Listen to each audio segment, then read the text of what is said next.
Hello my dear students, welcome to my channel. Today in this video we are going to discuss the summary of the lesson collectors of class 9. So within few points and a short duration we are going to see the entire lesson. So stay tuned till the end of the video and do not miss any part of it. So let's get started, but before that, if you are viewing my video for the first time, do subscribe my channel and hit the bell icon so that you get the notifications of all the upcoming videos, and also share it with your friends. So it's a suggestion for you all to also visit the description box, because you will find the link of the class 9 playlist wherein you will get the explanation of all the lessons and the question and answers of the lessons in it.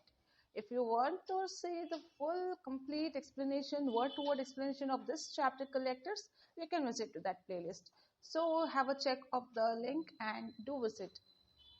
So let's get started with the chapter now. So here the lesson collectors, it is one act play about the encounter of the group of teachers and children on an adventure walk in a lonely countryside with two aliens. Okay, so this whole lesson is an one act play. It's like a drama, and it's an encounter in the sense meeting of a group of teachers and children with two aliens when they were on their adventurous walk, and it was at the lonely countryside far off the city. Okay, so it happens that they meet two aliens.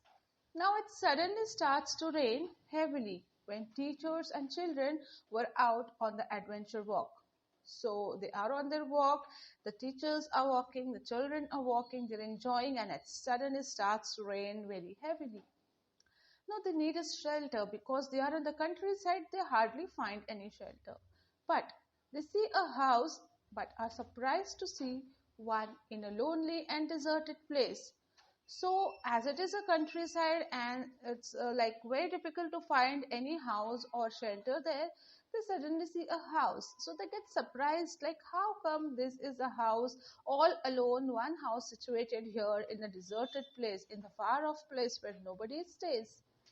So at first they hesitated to go inside, but as the children are wet and cold, they decide to take shelter in the house. Okay, so because they are thinking like this is a deserted place, a far off place, nobody stays here, how come this house is here? And they hesitate, like they have a kind of uh, thinking and confusion that whether to go and take shelter or not. They were in confusion, but then because children are wet because of the rain and it's so cold, so they decide to take shelter in that house for some time, and then afterwards they can get away. So Mr. and Mrs. Brown, the house owners, very cordially welcomed them, asked the children to sit in the kitchen, and asked the teachers to sit in either room for a pot of tea.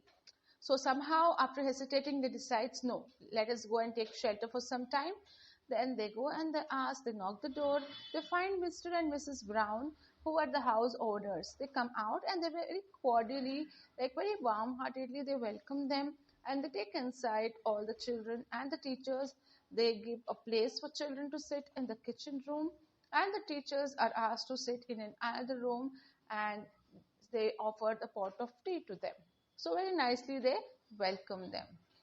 Now, the children start feeling uncomfortable because they find the house to be strange, as it is terribly quiet and cold, and there is no wind and ventilation in the house. So the children start feeling very uncomfortable inside after being in the house, because they find that something is strange in the house.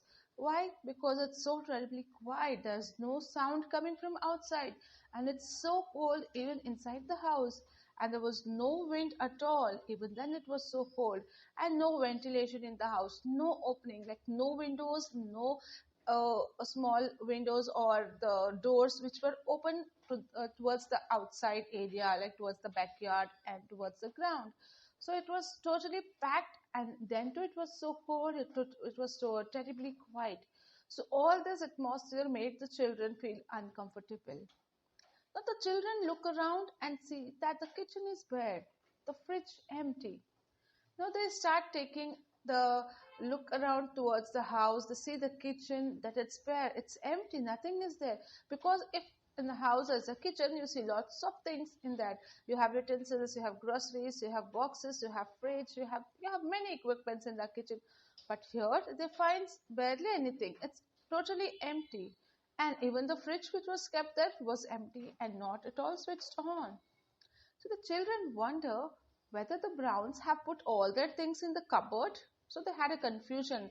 Where have they kept all the belongings of the kitchen? Have they put up in the cupboard? Then Mrs. Brown comes to the kitchen and tells them that since they have moved into the house very recently, they haven't arranged the house yet. So while the children were wondering about all these things, where have they kept their all the requirements and the things, Mrs. Brown's come there and she tells the children that since they have shifted in the house very recently, so they haven't arranged the house yet. There was no time for them to arrange properly the house, so it's not the things are not on its place. Now Mrs. Brown tells them that she will get them orange juice and goes away. So after explaining this, she goes away out by saying that I'll get some orange juice for you children. Now children noticed that her hands had 7 fingers and her eyes were fully black. So how terrible and shocking news it would be if you see somebody with 7 fingers in the hands and their eyes totally black. So now children got very much feared, like they were so afraid of it. Like, what is it? Who are they? Now children comes to the conclusion that the Browns are crooks and the house is their hideout. So they come to the conclusion, they come to the, you can say, the last part or the conclusion. Yeah, you can say the conclusion that the Browns are crooks. Crooks in the sense the wicked person, one who play tricks on others. Okay. So they are bad persons, they are crooks, and this house is their hideout. They're hiding themselves in this house. That's why there is no equipment. That's why there is no opening in the house. So there's something wrong with Browns. Now they decide to find out what has happened to the teacher. Now suddenly they think about the teacher and they decide, let's go and see what happened to our teacher now, because they were sitting in other room. Now they noticed that teachers were drugged and were sitting motionless, and the Browns were communicating with each other in a strange way. Now the doubt of the children grows to be very sure, and it is coming to be a reality. They noticed that the teachers were drugged and they were sitting motionless. When you are drugged, what happened? Your body movements stop working. Your body doesn't do any movements. So they were sitting in motionless, and the Browns were communicating there with each other in a strange way. So besides teacher, these Browns were standing, both Mr. and Mrs. Browns, and they were communicating with each other. And it was a strange way. The language, it was not a kind of language. It was something noise like hissing and clicking, and in that manner they were talking to each other. The children got their doubt into like reality. They were sure that they are not human, or they are not the normal people. Now children realize that they have been caught by aliens. So the children realize that they are aliens and they are caught by them now in the house. Now they open a large cupboard and see dials, digital readouts, colored lights, and mass of other electronic gadgets. So when they open the cupboard to have to look upon more things like what is kept inside and who are they, so they find out that inside the cupboard it's dials and digital readouts. The, you can say, the buttons, the switches, the lights, the wires, and all the colorful lights and all electronic gadgets were kept inside. So they were now very sure that it is aliens and they have caught us. Now the next step is the children decide to get out of the house. So because they are caught now, they have to get out of the house, or else they will be killed by the aliens. Now they find that the back door and the window all are locked and there is no key. So they start finding the place to go out from that house. But as we saw earlier, there was no ventilation, no windows, no opening. So, and whatever doors and windows were there, it was so tightly locked and completely packed that you could not open, and there was no key at all. Then Mrs. Brown says that they are much stronger than the kids. Petty and Glenn threaten to smash the controls. So now Mrs. Brown's, even they come to know that children have noticed that they are aliens, they are not human, and they are trying to get out of the house. So she starts threatening them by saying that we are much stronger than you kids. So Patty and Glenn, two among the children, okay, these both children, they threaten the aliens, that is Mrs. Brown, and they say that if you move ahead or say something, I am going to smash the controls, because they know how important is the whole control room and the gadgets to these aliens. Without that, they cannot return. So he starts threatening these aliens by saying that I am going to smash your control room. Now they make Mr. and Mrs. Brown lock themselves in a room and they escape.